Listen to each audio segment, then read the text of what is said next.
Sumawit ang sangkatauhan, purihin ang Panginoon. Papuri sa kaitaasan, siya'y papurihan, Diyos ng lahat. O papuri sa kaitaasan, siya'y papurihan, ngayon at magpakailanman. Sa ngalan ng Ama at ng Anak at ng Espiritu Santo. Amen. Ang pagpapala at kapayapaan mula sa Diyos na Ama natin at sa Panginoong Hesukristo naway sumainyo. At sumaiyo rin. Mga kapatid, aminin natin ang ating mga kasalanan upang tayo'y maging marapat gumanap sa banal na pagdiriwang. Inaamin ko sa makapangyarihang Diyos at sa inyo mga kapatid, na lubha ako nagkasala sa isip, sa salita at sa gawa, at sa aking pagkukulang. Kaya isinasama ko sa mahal na Birheng Maria, sa lahat ng mga anghel at mga banal, at sa inyo mga kapatid, na ako'y panalangin sa Panginoong ating Diyos. Kawaan tayo ng makapangyarihang Diyos, patawarin tayo sa ating mga kasalanan, at patnubayan tayo sa buhay na walang hanggan. Amen. Panginoon, kaawaan mo kami. Panginoon, kaawaan mo kami. Kristo, kaawaan mo kami. Kristo, kaawaan mo kami. Panginoon, kaawaan mo kami. Panginoon, kaawaan mo kami. Manalangin tayo.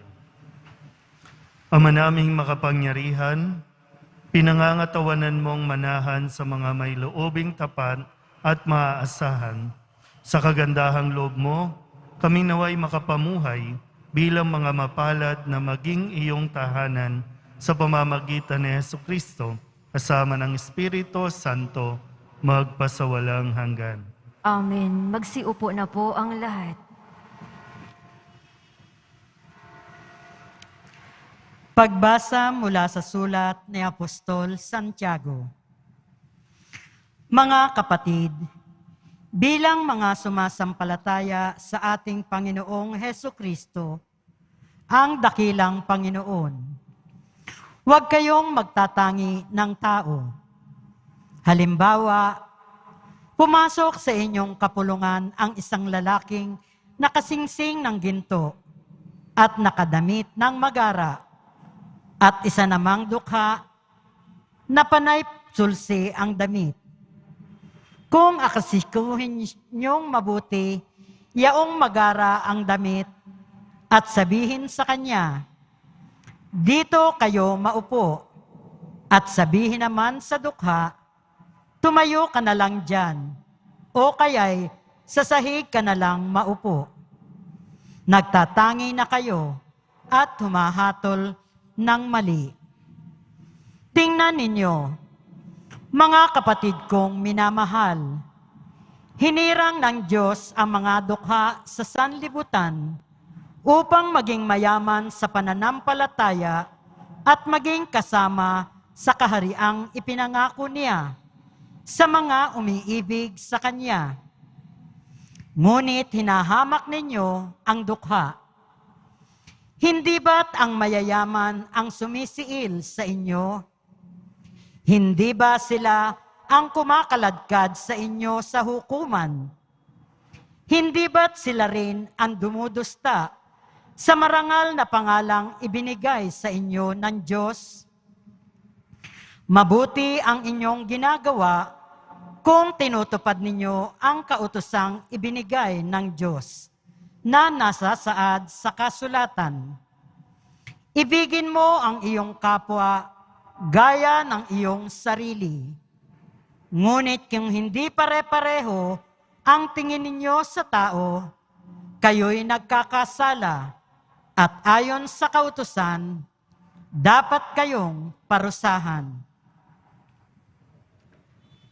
Ang salita ng Diyos. Salamat sa Diyos.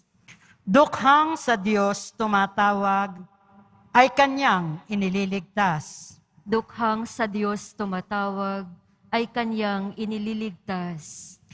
Panginooy aking laging pupurihin, sa pasasalamat di ako titigil. Aking pupurihin kanyang mga gawa, kayong naaapi, makinig, matuwa.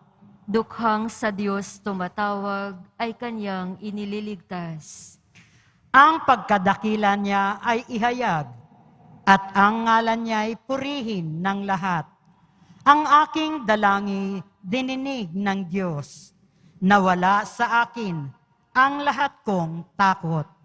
Dukhang sa Diyos tumatawag, ay kanyang inililigtas. Nagalak ang aping umasa sa Kanya, pagkat di nabigo ang pag-asa nila. Tumatawag sa Diyos ang walang pag-asa, sila'y iniligtas sa hirap at dusa. Dukhang sa Diyos tumatawag, ay kanyang inililigtas. Magsitayo po ang lahat.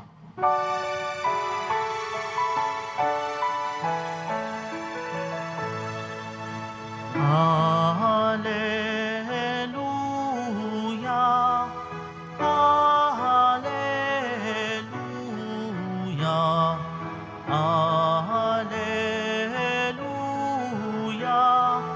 Hallelujah.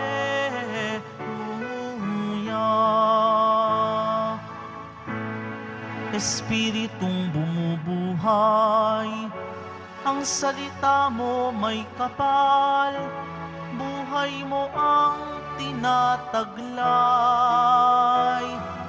Hallelujah, Hallelujah, Hallelujah, Hallelujah.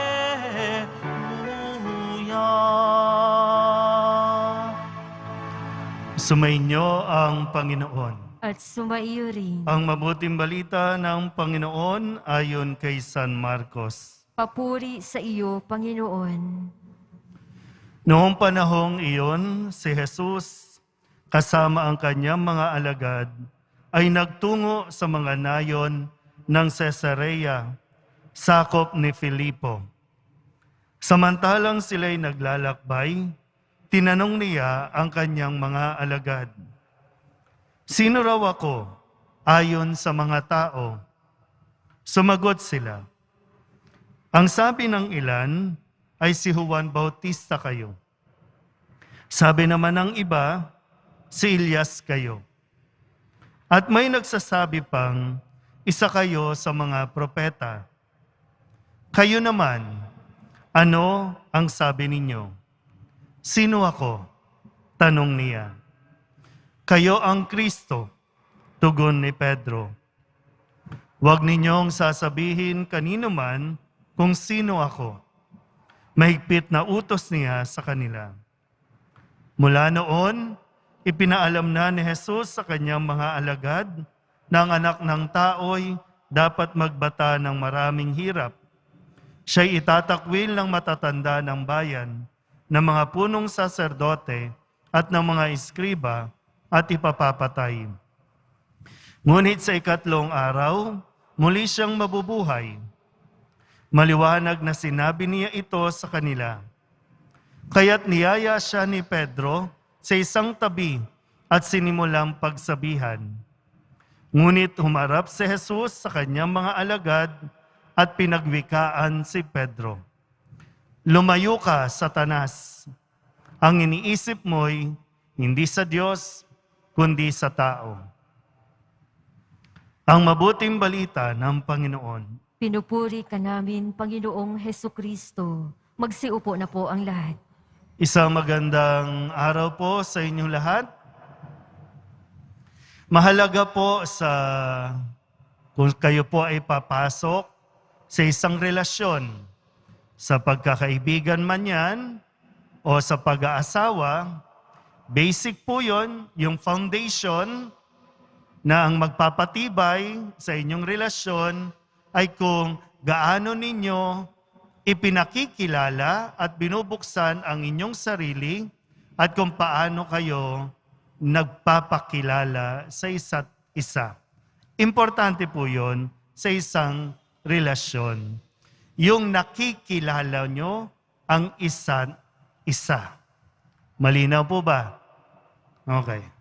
Tingnan natin. Sa Ebanghelyo, si Jesus, kung babalikan po natin, si Jesus ay lumapit kay Pedro at sa lahat ng mga alagad, nakipagkaibigan si Jesus dito sa mga alagad na ito.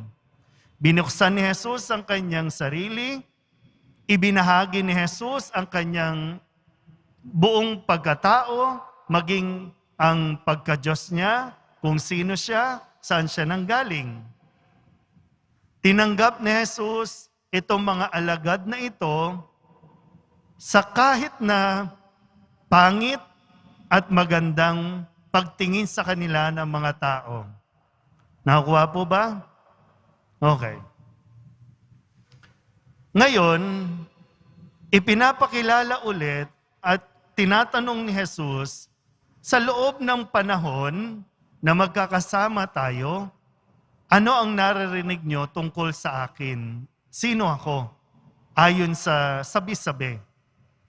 Pero ang higit na mahalaga, yung tanong nila, ikaw, kayo, sino ako? Base sa inyong karanasan.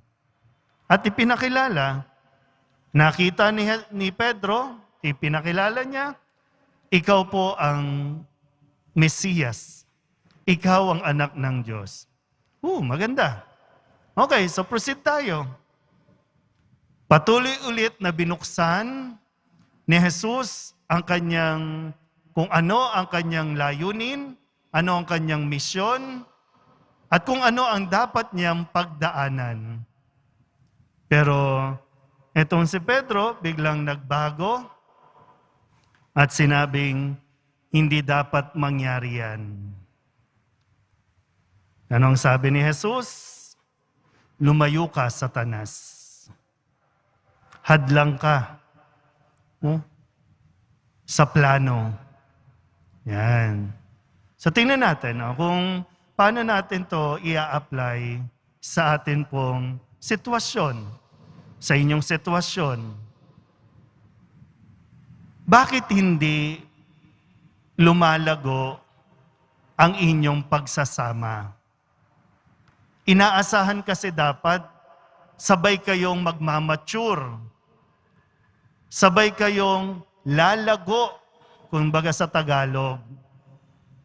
Kasi nga, nakikilala ninyo ang isa't isa.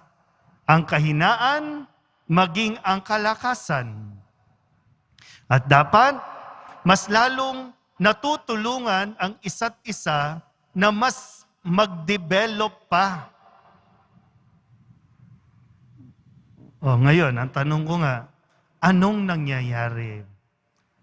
Bakit hindi kayo lumalago pareho?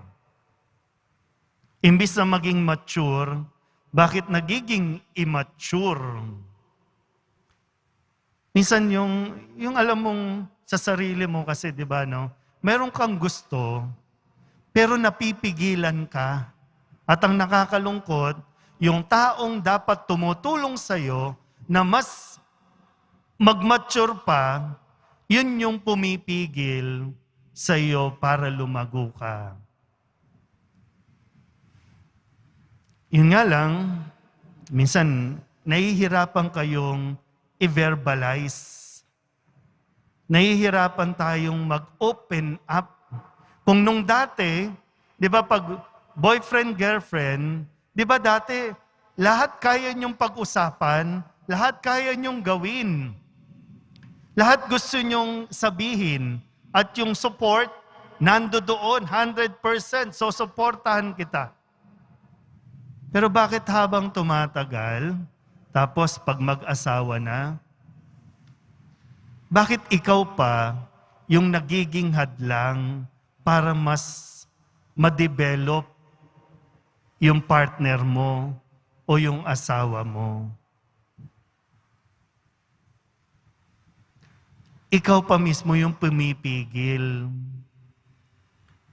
Yung karamihan to, no? Yung may mararating ka pa. Yung imbis na suportahan ka, moral support man lang, pero pipigilan ka, hindi. Dito ka na lang, makontento ka na dyan, dyan ka na lang. Tapos hindi masasabi, kikimkimin na lang, sasarilinin na lang, hanggang sa hindi na lang ako magsishare, hindi na lang ako mag-open up. Binabara naman ako eh.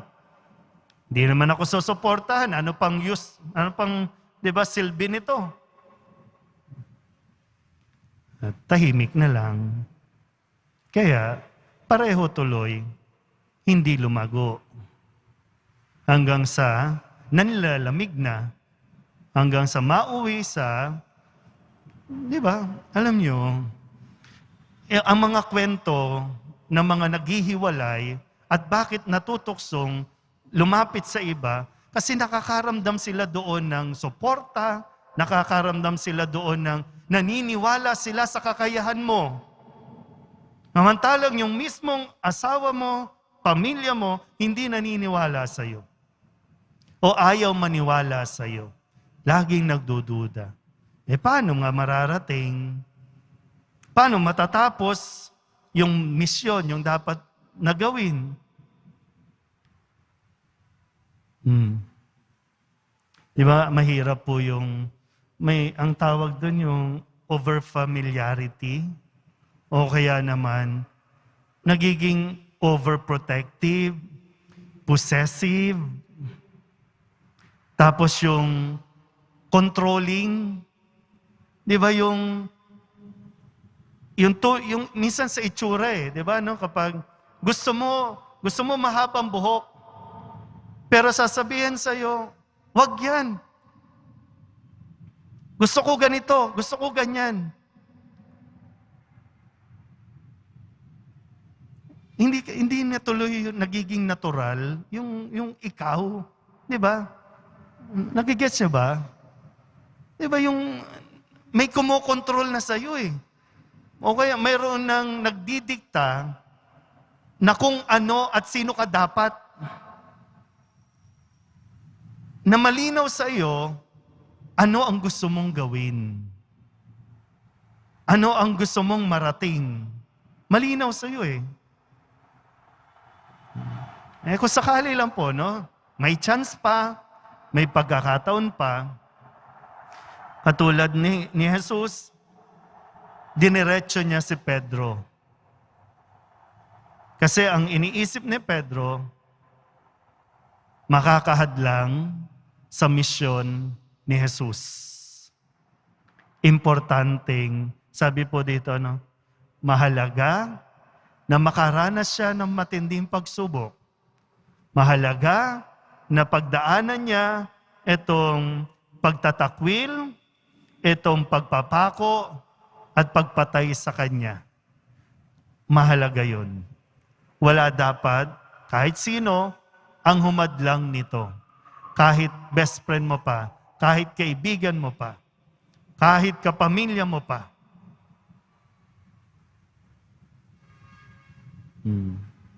Kaya tingnan niyo rin, no?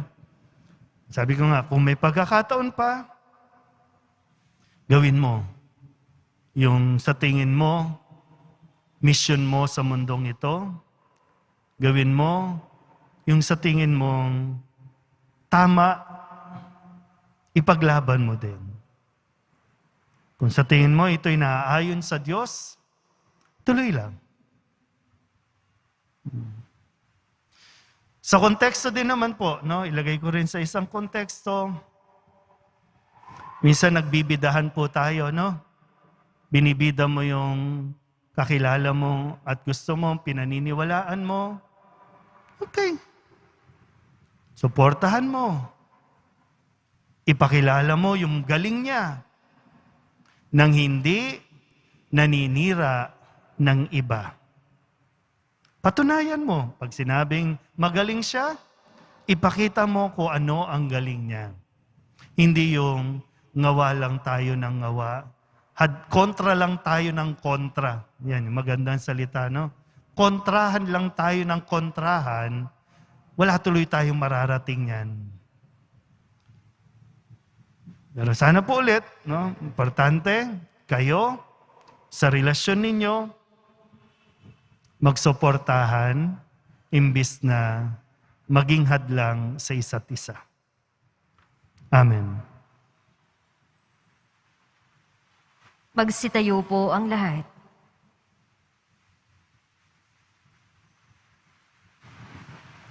Sa ating pagtitipon upang ipagdiwang ang misteryo ng ating kaligtasan, bumaling tayo ng may pananalig sa Diyos Ama at ilingin ang Kanyang awa.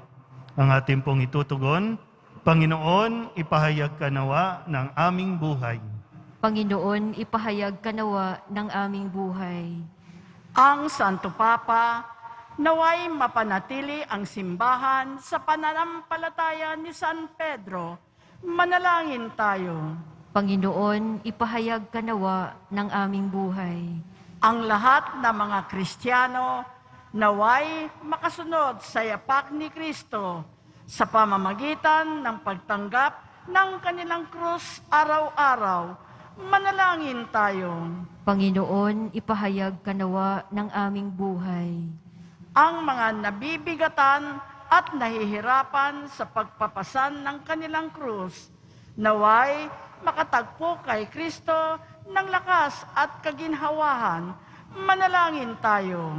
Panginoon, ipahayag ka nawa ng aming buhay. Ang mga may sakit, naway makita ng tahib lamang ng krus ni Kristo ang kanilang karamdaman. Manalangin tayo. Panginoon, ipahayag ka nawa ng aming buhay. Idulog din natin sa Panginoon ang ating mga personal na kahilingan at mga panalangin para sa ating mga pamilya. Ganon din ang lahat ng mga misang pasasalamat, espesyal na intensyon at mga kaluluwa na iniling na ipagdasal sa misang ito.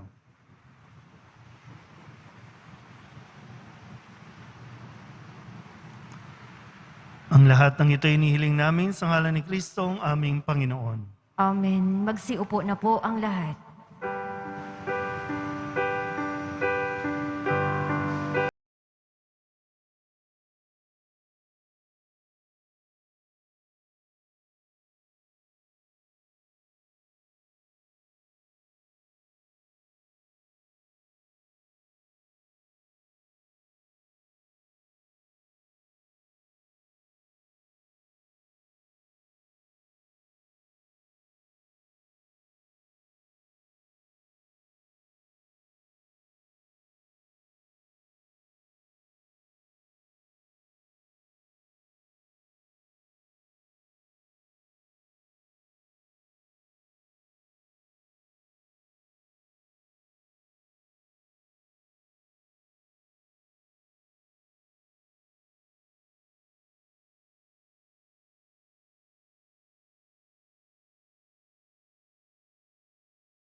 Manalangin kayo mga kapatid upang paghahain natin ay kalugdan ng Diyos Amang makapangyarihan.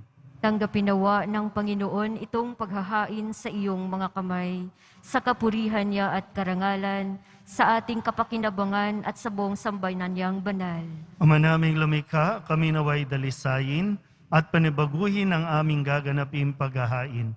Kami naway itaguyod ng gagawin naming ito sa pagnanais naming sundin ang loob mo sa pamamagitan ni Jesucristo kasama ng Espiritu Santo magpasawalang hanggan. Amen. Sumainyo ang Panginoon. At sumaiyo rin. Itaas sa Diyos ang inyong puso at diwa. Itinaas na namin sa Panginoon. Pasalamatan natin ang Panginoong ating Diyos. Marapat na siya ay pasalamatan. Ama naming makapangyarihan, tunay nga marapat na ikaw ay aming pasalamatan sa iyong paglingap at kagandahang loob. Ang tao'y nilikha mo't pinangasiwa sa sansinukob. Sa hangad mong siya'y iwastong lubos, siya'y pinagdusa mo sa kanyang pagtalikod. Sa iyong paggiliw, iyong ipinahintulot na makabalik siya sa pamamagitan ni Kristo Jesus. Kaya kaysa ng mga anghel na nagsisiawit ng papuri sa iyo, nang walang humpay sa kalangitan, kami nagbubunyi sa iyong kadakilaan. Santo, Santo, Santo, Panginoong Diyos ng mga hukbo, napupuno ang langit at lupa ng kadakilaan mo, hosana sa kaitaasan. Pinagpala ang naparirito sa ngalan ng Panginoon, hosana sa kaitaasan. Magsiluhod po ang lahat. Ama naming banal, ikaw ang bukal ng tanang kabanalan. Kaya't sa pamamagitan ng iyong Espiritu, gawin mong banal ang kaloob na ito upang para sa aming maging katawan at dugo ng aming Panginoong Hesukristo. Bago niya pinagtiis ang kusang loob na maging handog, hinawakan niya ang tinapay, pinasalamatan kaniya.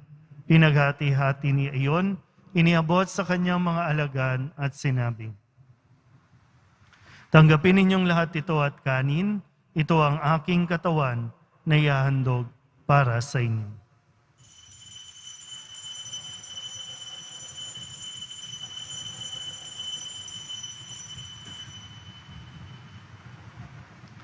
Gayun din naman nang matapos ang hapunan, inawakan niya ang kalis, muli kaniyang pinasalamatan.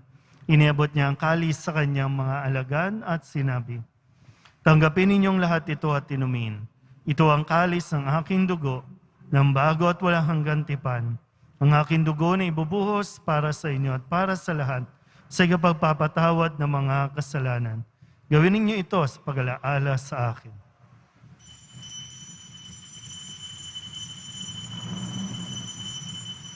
Magsitayo po ang lahat. Ipagbunyi natin ang misteryo ng pananampalataya.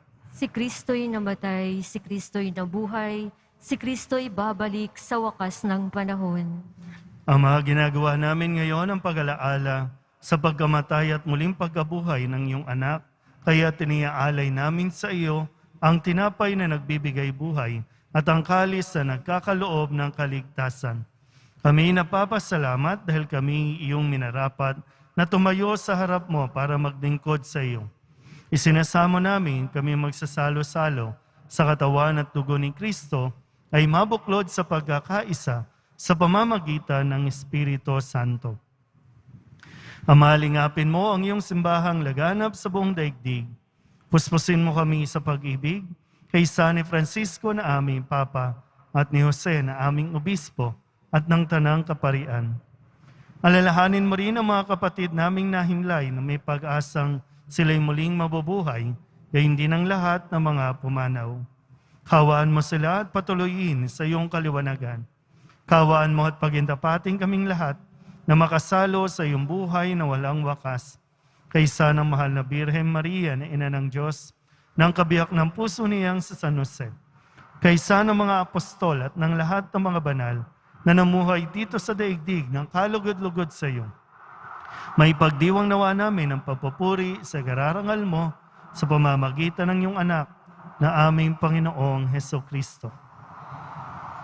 Sa pamamagitan ni Kristo, kasama niya at sa Kanya, ang lahat ng parangal at papuri ay sa iyo, Diyos Amang makapangyarihan, kasama ng Espiritu Santo, magpasawalang hanggan. Amen. Amen. Amen. Amen. Buong kababahang loob tayong tumawag sa ating Panginoon ng Ama namin. Ama namin, Sumasalangit ka, sambahin ang ngalan mo, mapasa amin ang kaharian mo, sundin ang loob mo dito sa lupa para nang sa langit. Bigyan mo kami ngayon ng aming kakanin sa araw-araw at patawarin mo kami sa aming mga sala para ng pagpapatawad namin sa nagkakasala sa amin. At huwag mo kaming ipahintulot sa tukso at iadya mo kami sa lahat ng masama. inihiling namin kami iadya sa lahat ng masama, pagkalooban ng kapayapaan araw-araw, iligtas sa kasalanan at ilayo sa lahat ng kapahamakan, samantalang aming pinananabikan ang dakilang araw ng pagpapahayag ng tagapagligtas naming si Jesucristo. Sapagkat iyo ang kaharian at ang kapangyarihan at ang kapurihan magpakailanman. Amen. Panginoong Jesucristo, sinabi mo sa iyong mga apostol, Kapayapaan ang iniiwan ko sa inyo, aking kapayapaan ang binibigay ko sa inyo. Tunghayan mo ang aming pananampalataya at huwag ang aming mga pagkakasala. Pagkalooban mo kami ng kapayapaan at pagkakaisa ayon sa iyong kalooban, kasama ng Espiritu Santo, magpasawalang hanggan. Amen. Ang kapayapaan ng Panginoon ay laging sumainyo. At sumaiyo rin. Magbigyan po tayo ng kapayapaan sa isa't isa. Kordero ng Diyos na nag-aalis ng mga kasalanan ng sanlibutan, maawa ka sa amin. Kordero ng Diyos na nag-aalis ng mga kasalanan ng sanlibutan, maawa ka sa amin. Kordero ng Diyos na nag-aalis ng mga kasalanan ng sanlibutan, ipagkaloob mo sa amin ang kapayapaan. Magsiluhod po ang lahat.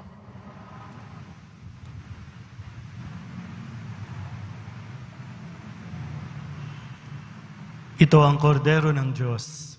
Ito ang nag-aalis ng kasalanan ng sanlibutan. Mapalad ang mga inaanyayahan sa kanyang piging. Panginoon, hindi ako karapat-dapat na magpatuloy sa iyo, ngunit sa isang salita mo lamang ay gagaling na ako.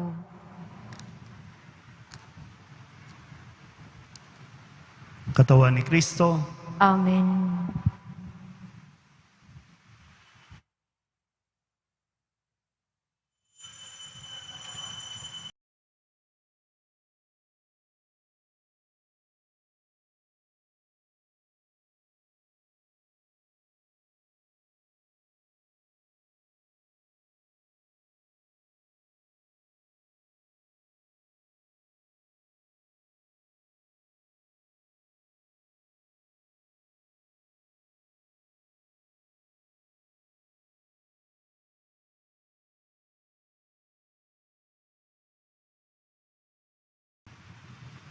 Manalangin tayo. Ama naming mapagmahal, kaming pinapagsalo mo sa banal na pakikinabang, ay gawin mong laging manabik na pagsaluhan ang kaloob mong ito sa aming ikabubuhay sa pamamagitan ni Jesucristo, kasama ng Espiritu Santo, magpasawalang hanggan. Amen. Mahal na pong Jesus Nazareno, inihayag mo sa pamamagitan ng krus ang walang maliw na pag-ibig ng Diyos sa sangkatauhan. Pakinggan mo ang kahilingan ng iyong angkan na nagsusumamo sa iyo. Makamtanawa nila ang iyong katugunan at tanggapin ang kasagutan na may utang na loob na tinatanaw. Basbasan din po ninyo mga dala-dala nilang mga imahin at dasalan. Sa pamamagitan ng bendisyon na ito, naway maalala nila ang mga pangako nila noon sa binyag na ikaw ang kanilang ibigin at paglilingkuran bilang Panginoon magpasawalang hanggan. Amen. At pagpalain kayo ng makapangyarihang Diyos, Ama at Anak at Espiritu Santo. Amen. Umayo kayong taglayang kapayapaan ng Poong Jesus Nazareno. Salamat sa Diyos. Magandang araw po.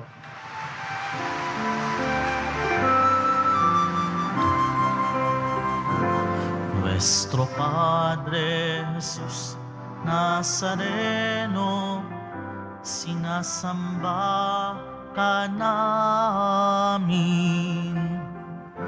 pinipintuho ka namin, aral mo ang aming buhay at kaligtasan. Nuestro Padre Jesus Nazareno, iligtas mo kami sa kasalanan. Ang krus mong kinamatayan ay sagisag ng aming kaligtasan. Nuestro Padre Jesus Nazareno, dinarangal ka namin. Nuestro Padre Jesus Nazareno, nilulwalhati ka namin. Nuestro Padre Jesus Nazareno, dinarangal ka namin. Nuestro Padre Jesus Nazareno, nilulwalhati